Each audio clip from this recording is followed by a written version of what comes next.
Ya, selamat kembali para penonton semua dan seterusnya kita bawakan kepada anda berkenaan dengan agenda memperkasa mahasiswa dan bersama dengan saya di studio ini akan memperincikan dengan lebih lanjut lagi berkenaan dengan perkara ini. Saya kenalkan di sebelah saya iaitu Tuan Hirman Awang merupakan pengarah bahagian mahasiswa holistik Jabatan Pendidikan Tinggi. Assalamualaikum. Waalaikumsalam. Sofia, apa khabar? Baik, Alhamdulillah. Dan juga ditemani oleh Samsul Aiman Muammar Samsul Bahri merupakan yang di-Pertua Majlis Perwakilan Pelajar Universiti Sains Islam Malaysia. Assalamualaikum, selamat datang. Waalaikumsalam. Terima kasih. Okey, sama, baik. Dan kita mulakan dengan Tuan Hirman dahulu ya. Jadi bila kita bercakap tentang agenda pemerkasaan mahasiswa ini merupakan salah satu agenda yang cukup pentinglah dan juga ia juga diberi perhatian oleh KPT sendiri berkenaan dengan perkara ini dan seperti mana yang kita tahu sebenarnya kita nak fokuskan berkenaan dengan menghak-upayakan mahasiswa dalam pengurusan persatuan dan penganjuran aktiviti yang mana ia juga dapat mengasah idea dan juga bakat mereka ataupun mahasiswa itu sendiri. Sebagai permulaannya, Tuan. Betul, Sofi. Sebenarnya memang Kementerian Pendidikan Tinggi pada ketika ini menggunakan agenda pemerkasaan mahasiswa ini sebagai satu agenda yang sangat besar. Ya.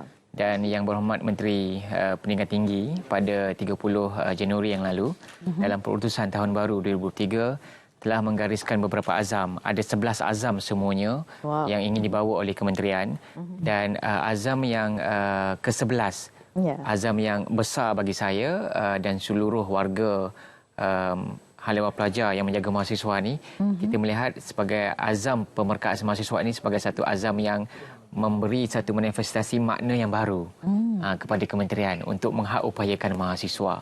Dalam konteks ini kita melihat bahawa mahasiswa kita sebenarnya telah bersedia untuk diberikan ruang, peluang untuk membuat beberapa keputusan penting dalam aktiviti-aktiviti kemahasiswaan mereka lah. Dan dalam konteks ini juga kita lihat para pemimpin mahasiswa sebenarnya mereka sebenarnya telah dilatih daripada tahun pertama, tahun kedua sehinggalah bergelar pemimpin mahasiswa dan aktif terlibat dalam Majlis Perwakilan Pelajar serta badan-badan pelajar persatuan ataupun badan-badan pelajar daftar yang lain. So, dalam konteks itu kita rasa mereka telah bersedia untuk menggalas satu tanggungjawab baru, membuat keputusan yang penting yang boleh memberikan mereka lebih banyak keyakinan, membina keterampilan dan membuat keputusan-keputusan yang besar lah. So itu hasrat kementerian sebenarnya. Dan hasrat itu insya-Allah akan dicapai dengan adanya mahasiswa-mahasiswa yang berani untuk tampil ke hadapan, berani untuk menyuarakan pendapat mereka dan sebagainya. Jadi selaku mahasiswa sendiri mungkin boleh kongsikan antara program-program yang telah pun dianjurkan. Bagaimana sebenarnya perkara-perkara seperti ini cukup penting untuk mahasiswa untuk menunjukkan ataupun mengasah bakat mereka. Ya. Betul. Selaras dengan agenda pemerkasaan mahasiswa yang dibawa Kementerian Pendidikan Tinggi, saya nampak bahawa bila disebut tentang agenda pemerkasaan mahasiswa ni, agenda ni sangatlah penting untuk mahasiswa sendiri. Yang saya nampak bila kita back balik pada tahun 2000, Malaysia fokus on kita nak cari untuk kemahiran akademik mahasiswa, nak tingkatkan kemahiran akademik. Dan sekarang dah ramai student-student yang bijak. Betul. Kan? Bila ramai student yang bijak, sebab itu Malaysia sekarang khususnya kepada KPT sendiri, fokusnya adalah nak tumpukan kepada pemerkasaan mahasiswa. Bukan sekadar kemahiran akademik. Bahkan KPT menumpukan kepada kemahiran sosial, kemahiran pengucapan awam. Maka dari itu, apa yang inisiatif KPT buat adalah KPT memilih Universiti Sains Islam Malaysia pada tahun ini untuk membuat satu pertandingan pidato kebangsaan bahasa Melayu Piala Menteri Pendidikan Tinggi nama dia. Panjang nama dia. Panjang betul. Nama dia. Khususnya yang bestnya, pertandingan ni adalah edisi pertama. Edisi pertama untuk tahun ni. Okey. Sepanjang ni tak pernah ada pun pertandingan ni. Tiba-tiba tahun ni ada. Inilah yang KPT bawa benda orang kata pembaharuan dalam Kementerian Pendidikan kita pada hari ini. Wah, dan USIM juga akan menjadi tuan rumah nanti ya? Ya, jadi bagaimana persediaannya? Dari sudut persediaan, kami dah bermula pada peringkat saringan dan suku akhir pada 5 hari bulan baru ni. Dan hari ini insya-Allah akan berlangsung peringkat separuh akhir dan esok kita akan saksikan peringkat akhir. Wow. Itu dia. Dan pastinya untuk merealisasikan agenda ini pastinya banyak cabaran lah, khususnya daripada IPT sendiri, mahasiswa sendiri juga kan. Jadi bagaimana selaku kita tanya pada mahasiswa okey, jadi selaku mahasiswa bagaimana untuk menangani cabaran yang ada ini, sebab kita tahu perkara ini bukan mudah untuk dilaksanakan. Okey. Setiap benda yang berlaku dalam hidup ada cabaran. Betul? Kan? So nak tak nak kita kena tempuh dengan orang cakap redah dan redha. Kan? Sebab itu Kementerian Pendidikan Tinggi dengan kerjasama Majlis Debat Universiti Malaysia MADUM dan kerjasama MPP USIM dan badan pelajar yang lain, contoh Kelab Debat USIM, Pusat Kebudayaan dan sebagainya, menjadikan agenda pemerkasaan mahasiswa ini maksudnya layak dilaksanakan. Maksudnya makin memperkukuh kedudukan mahasiswa dalam Malaysia itu sendiri. Okey, dan tadi kalau kita kongsi berkenaan dengan penganjuran pertandingan pidato kebangsaan bahasa Melayu ini merupakan julung kali diadakan, dan juga ia juga adalah salah satu aktiviti bagi memperkasakan peranan dan juga tanggungjawab mahasiswa. Jadi apa sebenarnya antara keistimewaan lain yang ada dalam pertandingan ini, Tuan? Okey, Sophie, sebenarnya seperti yang saudara Samsul kongsikan tadi, pertandingan ini julung kalinya kita adakan untuk memilih dua wakil Malaysia kategori alam Melayu, yang mana akan mewakili Malaysia dalam pidato antarabangsa bahasa Melayu nanti yang kita jadualkan pada 4 November. Jadi memang kita jadikan ini sebagai pentas untuk pelajar menggunakan platform yang betul dalam menyatakan pendapat, menyuarakan pandangan. Kerana kita tahu dalam era masa kini, pelajar-pelajar, mahasiswa-mahasiswa, mereka memang diberikan kebebasan untuk menyuarakan pandangan. Apatah lagi dengan kewujudan platform-platform media baharu. Jadi kita nak latih mereka supaya menyalurkan pendapat itu dengan lebih bertenaga melalui platform yang disediakan oleh pihak kementerian dengan kerjasama IPT lah. Dan saya kira platform ini sangat penting untuk mereka bukan setakat menyalurkan pandangan ataupun idea, tapi ianya diulas dengan baik melalui fakta-fakta yang tepat, melalui cara komunikasi berkesan yang baik. Ya, betul. Jadi di situlah kita tengok keistimewaan pidato ini. Malah pidato ini sebenarnya yang julung kali diadakan, dan kita perhatikan banyak pidato lain yang turut dianjurkan di peringkat universiti masing-masing. Dan kita nak angkat satu untuk jadikan ia sebagai satu signature pihak kementerian. So insya-Allah tahun-tahun seterusnya nanti kita akan teruskan juga pidato ini.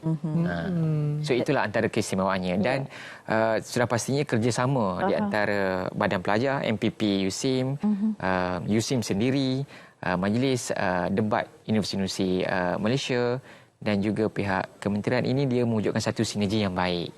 Di mana sebenarnya kita mampu untuk laksanakan program-program berimpak tinggi, dan pelajar yang melaksana, merancang dan yang paling penting turut berfikir bagaimana untuk mengagihkan sumber kewangan yang telah diperuntukkan kepada mereka. Betul, untuk memberi manfaat kepada mereka semua kan? Itu yang paling utama. Itu yang Okey, jadi saudara Samsul juga mungkin boleh kongsikan lah, bila kita bercakap tentang pertandingan seperti ini, ia akan melahirkan generasi yang lebih baik. Maksudnya kita panggil package dah kan, dari segi akademiknya juga kita tengok sesuai untuk menjadi pemimpin pada masa akan datang. Itu antara perkara yang perlu dititik beratkan. Dan sebenarnya bagaimana sebenarnya pertandingan seperti ini dapat memberi impak yang cukup besar kepada mahasiswa dan juga generasi yang akan datang ini? Okey. Apa yang saya nampak, pertandingan ni fokus on bahasa Melayu. Pemilihan wakil Malaysia ke pertandingan pidato antarabangsa bahasa Melayu dalam kategori alam Melayu. Cuma untuk pertandingan ni, apa yang saya nampak adalah bagaimana dia boleh membentuk mahasiswa itu sendiri adalah dengan bahasa itu sendiri. Ada seorang pakcik tu, satu hari tu datang kat saya, dia tanya, "Bang, apa benda yang menjatuh dan menaikkan bangsa itu sendiri, menaikkan tamadun?" Saya jawab tak tahu. Dan pakcik itu jawab, dua benda yang menaik dan menjatuhkan tamadun adalah bahasa dan sejarah. Jadi kalau kita tak ada bahasa, kita tak pegang sejarah Melayu kita ni, maka bangsa kita adalah sekadar bangsa yang hanya di dalam buku. Betul. Kalau bangsa sendiri tak belik buku kan, tak belik buku bahasa Melayu, sejarah bahasa Melayu, apa gunanya buku itu sendiri? Kan? So, apa yang saya nampak, dengan bahasa inilah menyatukan semua pihak yang ada. Sebagaimana kebersamaan dalam menjayakan program ni dari sudut KPT, MADUM, dari bahagian USIM dan sebagainya.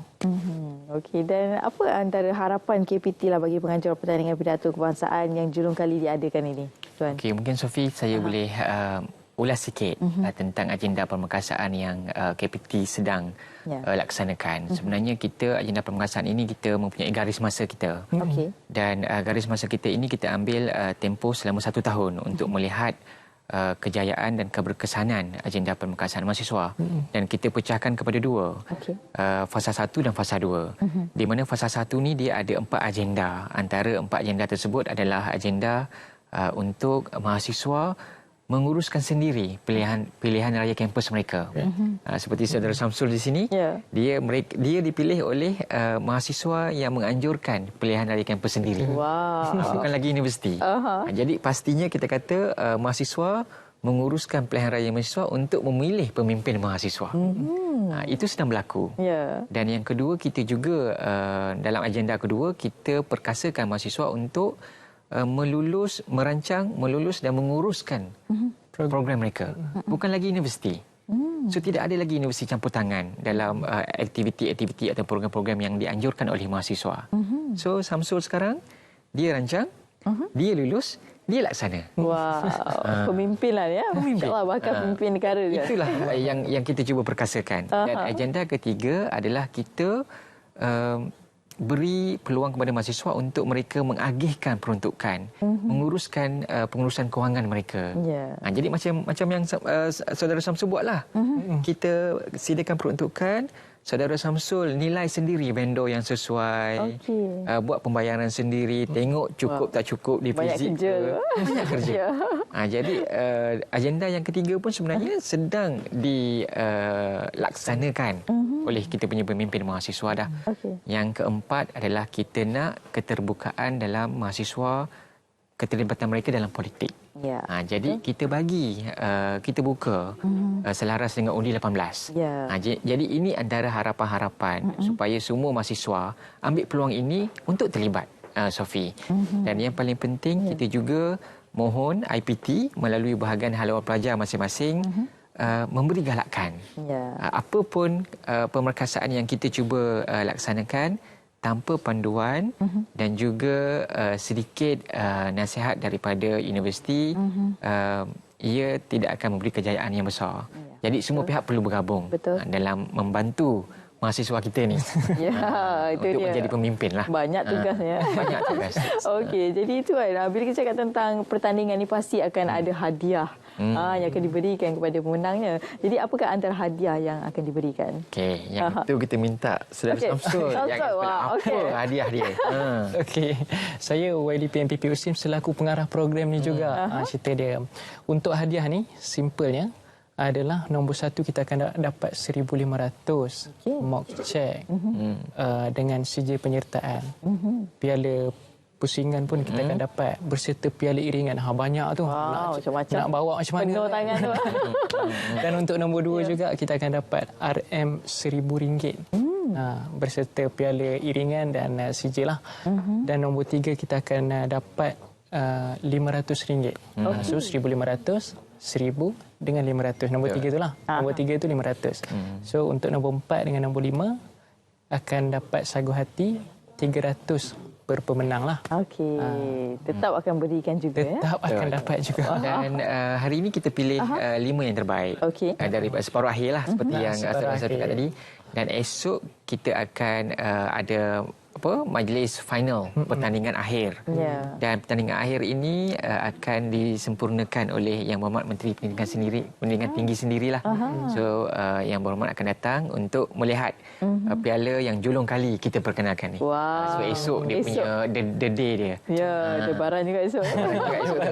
Mungkin ada sikit kata-kata semangat kepada mereka. Okey, so jangan lupa lock the date. Kita jumpa esok pagi pada jam 9 pagi start majlis, insya-Allah. Kita jumpa esok dalam pertandingan peringkat akhir pidato kebangsaan Bahasa Melayu Piala Menteri Pendidikan Tinggi. InsyaAllah. InsyaAllah. Baik, terima kasih saya ucapkan kepada kedua-dua tetamu saya, Tuan Hirman Awang merupakan pengarah bahagian mahasiswa holistik Jabatan Pendidikan Tinggi dan juga saudara Samsul Aiman Muammar Samsul Bahrain merupakan Yang di-Pertua Majlis Perwakilan Pelajar Universiti Sains Islam Malaysia. Terima kasih ucapkan kepada kedua-duanya. Moga dimudahkan segala urusan insyaAllah esok. Terima kasih banyak. Ya, InsyaAllah. InsyaAllah. Okey, baik. Dan seterusnya para penonton, kita akan berhenti berehat seketika. InsyaAllah sekembalinya nanti kita akan berbicara berkenaan dengan jiran sepakat membawa berkat. Selepas ini.